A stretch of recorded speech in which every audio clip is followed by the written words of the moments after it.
नमस्कार, मैं हूं रोहन शर्मा और न्यूज नेशन के इस न्यूज रूम लाइव में आप सभी का बहुत बहुत स्वागत है। दोस्तों, उत्तराखंड देश का ऐसा पहला राज्य बन गया है जहां यूनिफॉर्म सिविल कोड यानी समान नागरिक संहिता को लागू कर दिया गया है और आज की तारीख यानी 27 जनवरी 2025 एक अपने आप में बहुत अहम तारीख हो जाती है, क्योंकि आज उत्तराखंड में नए बदलाव की शुरुआत हुई है। कहीं ना कहीं मोदी और धामी सरकार जो है उसका जो प्रण था, मोदी बीजेपी का जो चुनावी वादा था कहीं ना कहीं यूसीसी को देश भर में लागू करने का, उसकी शुरुआत भी उत्तराखंड से हो गई है। समझने वाली बात यह है कि यूसीसी आखिर क्या है, इसमें क्या क्या नए नियम हैं और क्या कुछ बदल जाता है। कई लोग सवाल यह भी उठा रहे हैं कि कहीं ना कहीं पर्टिकुलर धर्म को टारगेट करने के लिहाज से यूसीसी को लाया गया है अमल में। और तमाम सवाल हमारे वरिष्ठ सहयोगी पंकज जी, मोहित एंड अपूर्व भी मौजूद हैं इस लाइव सेशन में। पंकज जी, आपसे सबसे पहला मैं सवाल यही पूछना चाहूंगा कि यूसीसी से क्या कुछ बदल जाने वाला है। उत्तराखंड पहला राज्य बना है, हालांकि मोदी सरकार ने तो कहा था कि पूरे देश में एक साथ लागू करेंगे, लेकिन सबसे पहले उत्तराखंड में लागू हो चुका है यूसीसी। आज की तारीख बहुत अहम है, इसके क्लॉजेस क्या क्या हैं, क्या कुछ बदलने वाला है। देखिए, यूसीसी जो लागू करने वाला स्वतंत्र भारत का पहला राज्य जो है सो उत्तराखंड है। केरल में ऑलरेडी पहले से ये लागू है। उसके बाद रही बात कानून के प्रावधानों की, तो कानून के प्रावधानों में और किसी खास समुदाय को टारगेट करने का, तो इसमें इस तरह का कोई बात नहीं है।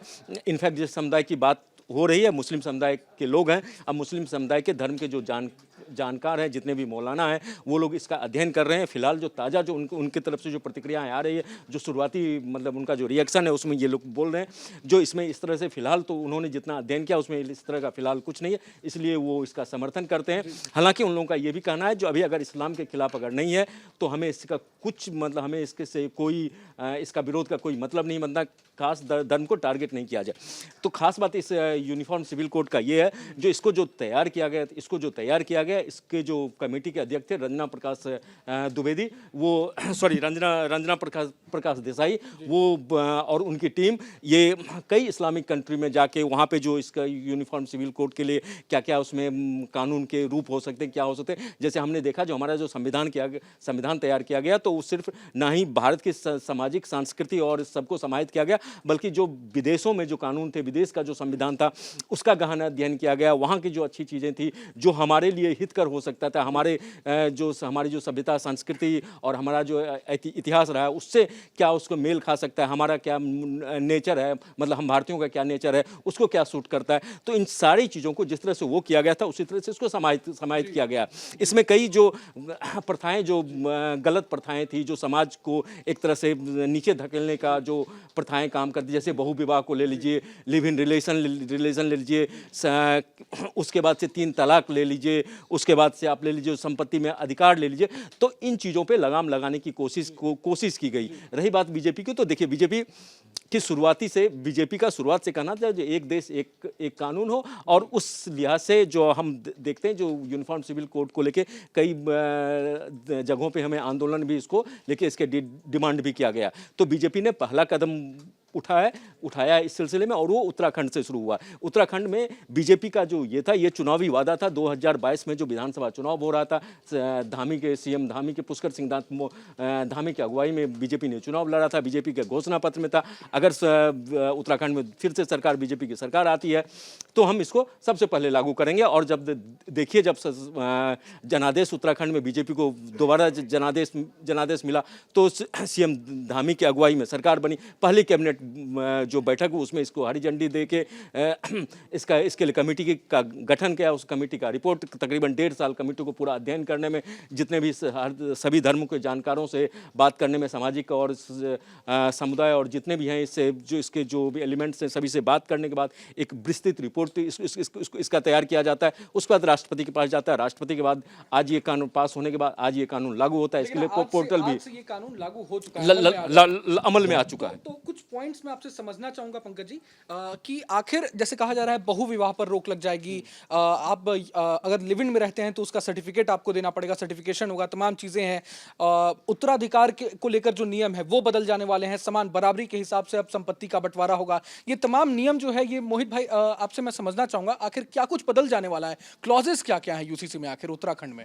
देखिए उत्तराखंड के अगर तमाम ये पूरे नियम जो है अगर हम बात करें शादी को लेकर जो तमाम नियम है उन्होंने कहा है कि आपको जो है इस कानून के आने के बाद आपको रजिस्ट्रेशन कराना अनिवार्य हो जाएगा और बड़ी बात ये भी है कि आपको ये रजिस्ट्रेशन 60 दिनों के अंदर करवाना होगा और बड़ी बात इस साथ साथ ये भी है कि जिन्होंने 2010 से पहले जो लोग हैं उनको 6 महीने का वक्त दिया गया है कि वो लोग भी इसमें शादी का रजिस्ट्रेशन करवा सकते हैं बड़ी।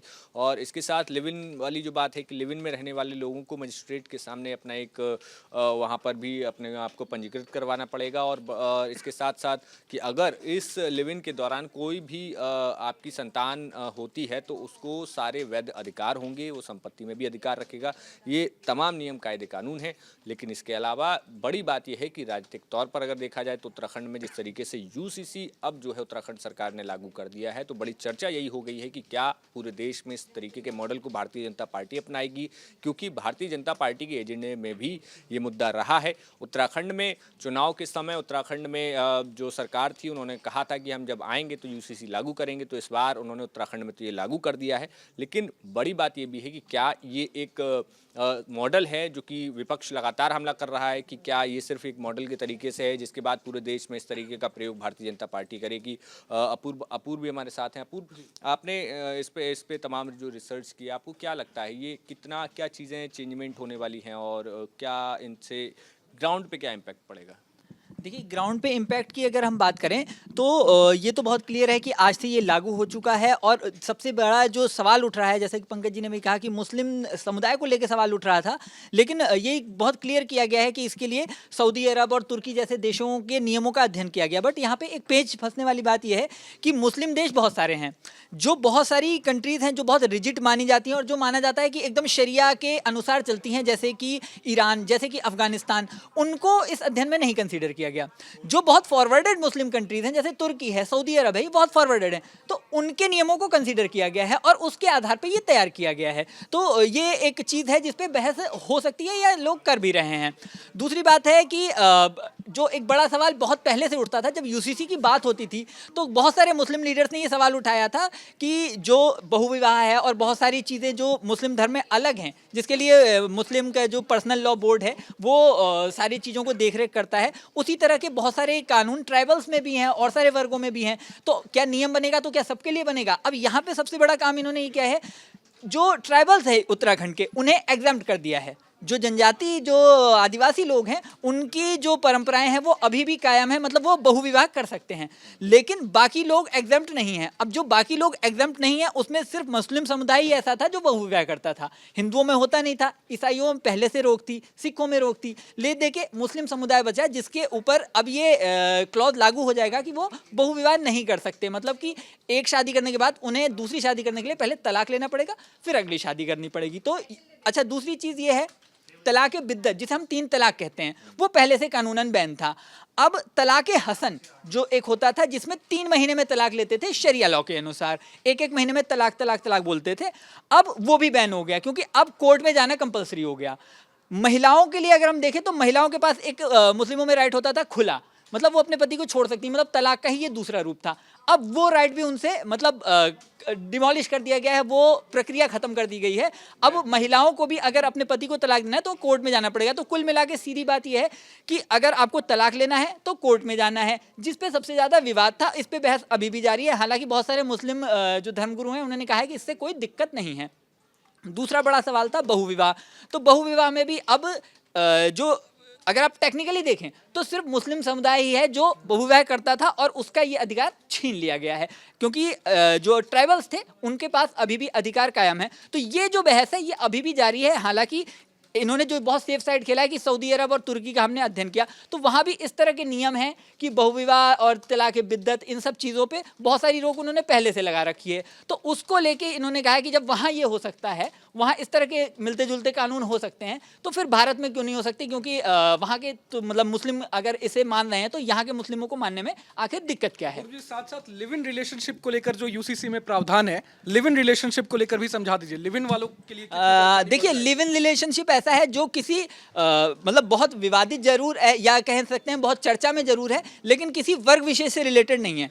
लिव इन रिलेशनशिप ऐसा है कि पहले इसके लिए कोई भी बड़ा कानूनन वो नहीं था, मतलब कानूनी कोई चीज़ तय नहीं थी। जब भी कोई केस आता था तो कोर्ट में केस जाता था, फिर कोर्ट उसका अध्ययन करता था। अब रिटर्न में एक बहुत सीधा सीधा नियम बना दिया है कि अगर आपको लिव इन में रहना है तो सबसे पहले रजिस्ट्रेशन कराना होगा। अगर आप रजिस्ट्रेशन कराए बिना लिव इन में रहते पाए जाते हैं तो 6 महीने की सज़ा है, और अगर उसके बाद और भी चीज़ें आप करते हैं तो फिर फिर मतलब बहुत सारी कानूनी प्रक्रिया है, लेकिन मिनिमम जो है वो 6 महीने की सज़ा से शुरुआत है।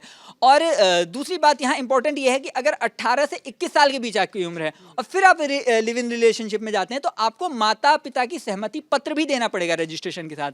मतलब आपको माता पिता को बताना पड़ेगा कि हम लिव इन में रहने जा रहे हैं। बच्चों को जो अधिकार है, ये बहुत बड़ा सवाल उठता रहता था, तो बच्चों को कानूनन वही अधिकार दे दिए गए हैं जो शादी से पैदा होने वाले बच्चों को हैं। तो ये लगभग शादी जैसा ही प्रोसीजर कर दिया गया है कानूनी रूप से। तो ये एक बहुत महत्वपूर्ण बात है, क्योंकि इस तरह के केसेस समाज में बहुत सारे सामने आ रहे हैं कि लिव इन रिलेशनशिप में बहुत सारे लोग रह रहे हैं। और मैं उत्तराखंड में रहा भी कुछ समय, तो मैंने देखा कि देहरादून और इस तरह के जो शहर हैं, बड़े शहर हैं, वहाँ इस तरह की चीज़ें लगातार तेज़ी से बढ़ रही हैं। तो ऐसे में बहुत ज़रूरी था कि इसे एक कानून के दायरे में लाना, और ये कदम अब कम से कम उत्तराखंड में उठा लिया गया। तो मुझे लगता है कि यूसीसी पूरे देश में लागू हो ना हो, लेकिन इस तरह के नियम एटलीस्ट पहले ही पूरे देश में आ जाने चाहिए। जी, तो कहीं ना कहीं देखिए दोस्तों, लिव इन रिलेशनशिप को लेकर जो इसमें क्लॉज है उसके मुताबिक ये भी एक कहीं ना कहीं बात अहम हो जाती है कि जिस तरह हम हमारे सराउंडिंग में आसपास हम केसेस कई बार देखने को मिलते हैं कि लड़कियों द्वारा दायर किए जाते हैं। पंकज जी, आप भी सहमत होंगे कि कई बार शादी का झांसा देकर इस तरह के तमाम केसेस आते हैं हमारे सामने, शादी का झांसा देकर रेप या बलात्कार, इस तरह के तमाम केसेस। तो अगर आपको लिव इन में रहना ही है तो आप पहले पंजीकरण करा लो, उसके बाद लिव इन में रहो। शादी से पहले अगर कई लोग ये टेस्ट भी करते हैं कि हाँ रिलेशनशिप कारगर है या नहीं, तो जाहिर सी बात है आप पंजीकरण कराकर ही आप रहो लिव इन में, तो ये ज्यादा कहीं ना कहीं बेहतर होगा। इसके अलावा उत्तराधिकार को भी लेकर यूसीसी में नियम है कि अब बेटे बेटियों को तमाम अधिकार और बंटवारा जो होगा संपत्ति का वो भी बराबर बराबर हिसाब से होगा। लेकिन अहम सवाल ये उठ जाता है कि यूसीसी की शुरुआत तो हो गई है उत्तराखंड से, बाकी राज्यों में कब लागू होगा? बीजेपी ने तो राष्ट्रीय स्तर पर लागू करने की बात कही थी, लेकिन अभी उत्तराखंड में हुआ है। बाकी राज्यों में क्या फॉर्मूला क्या है लागू करने का? देखिए, अगर यूसीसी का संक्षेप में अगर चर्चा करें तो यूसीसी में कोई ऐसी नई बातें नहीं है जो कि हमारे कानून में नहीं है। सभी कानूनों को एक जगह, एक अम्ब्रेला में लाने की कोशिश की गई। अब देखिए, बहुविवाह तो पहले से था, 3 तलाक पहले से उस पर है, उसके बाद से आप देखिए संपत्ति का अधिकार वो पहले से था। तो इसमें सब कुछ जो है सो एक अम्ब्रेला में लाने की कोशिश की गई है, और इसको एक देखिए एक प्रगति की दिशा में, एक प्रगति समाज को एक रास्ता दिखाने के लिए एक ये कानून है, और उसमें मुझे नहीं लगता किसी को आपत्ति हो। रही बात इसका जो उत्तराखंड में ये लागू हुआ, उत्तराखंड से ये मॉडल शुरू हुआ है, तो देखिए इसमें 2 चीज़ें हो सकती है। अब देखिए उत्तराखंड में सबसे पहले तो हम इसका प्रोस एंड कॉन्स कर लें। अगर उत्तराखंड में ये लागू हो गया, राष्ट्रपति की मिल गया, अगर ये सवाल अब उठता है जो अगर उत्तराखंड में अगले 5 साल के बाद या 3 साल बाद चुनाव होना है, 2022 में जैसे चुनाव हुआ तो 2027 में चुनाव है, 2027 में अगर बीजेपी की सरकार नहीं बनती है, पूर्ण बहुमत की सरकार मान लीजिए दूसरी पार्टी की बन जाती है, कांग्रेस की बन जाती है, तो क्या वो इसको डिमोलिश कर सकती है? तो इनके इस प्रावधान पे देखना होगा। दूसरी बात रही जो बीजेपी अब जो है सो अगर बाकी राज्यों में स्टेप बाय स्टेप जहाँ भी उनको पूर्ण बहुमत रहेगा, पूर्ण ये रहेगा, तो वहाँ बीजेपी लागू करने की कोशिश करेगी। कम से कम बीजेपी शासित राज्यों में, कम से कम ऐसे राज्यों में जिसमें कि बीजेपी किसी के समर्थन से, जहाँ पे इनकी सरकार नहीं है, जैसे आप देख लीजिए मध्य प्रदेश की बात कर लीजिए, जैसे आप बात कर लीजिए राजस्थान की बात कर लीजिए, तो इन राज्यों में धीरे धीरे बीजेपी लागू करने की कोशिश करेगी। जब उनका वो अम्ब्रेला जो उनका पूरा हो जाएगा, उसके बाद हो सकता है इसको पूरे देश में लागू करने की कोशिश की जाए। लेकिन हालांकि ये तय है जहाँ पे बीजेपी शासित राज्य है, वहाँ पे बीजेपी को इसे लागू करने में काफ़ी मुश्किलों का सामना करना पड़ेगा। तो देखिए दोस्तों, कहीं ना कहीं यूसीसी की उत्तराखंड से शुरुआत तो हो गई है, लेकिन बाकी राज्यों में लागू होने की बात जो है, तो इसे लेकर यह भी कहा जा रहा है कि फॉर एग्जांपल उदाहरण के तौर पर अगर अपने शरीर को ही उदाहरण के तौर पर हम देखें, तो शरीर में कोई नया बदलाव आता है तो उसे थोड़ा प्रोज एंड कॉन्स जो होते हैं वो समझने की जरूरत होती है। तो कहीं ना कहीं सरकार की भी मंशा ये है कि उत्तराखंड में यूसीसी लागू होने के बाद कुछ समय वेट एंड वॉच के मूड में सरकार रहेगी एंड प्रोज एंड कॉन्स देखा जाएगा। उसके बाद बाकी राज्यों में जहां बीजेपी सरकार है, पहले वहां लागू करने के बारे में सोचा जाएगा, और फिर उसके बाद देश भर में यूसीसी को लेकर चर्चा हो सकती है। हालांकि विपक्ष लगातार इसके विरोध में है, लेकिन आने वाले समय में क्या कुछ होता है, क्या कुछ घटनाक्रम सामने आता है, इस पर हमारी नजर रहने वाली है। बाकी खबरों का सिलसिला जारी है, लेकिन देखते रहें न्यूज़ नेशन।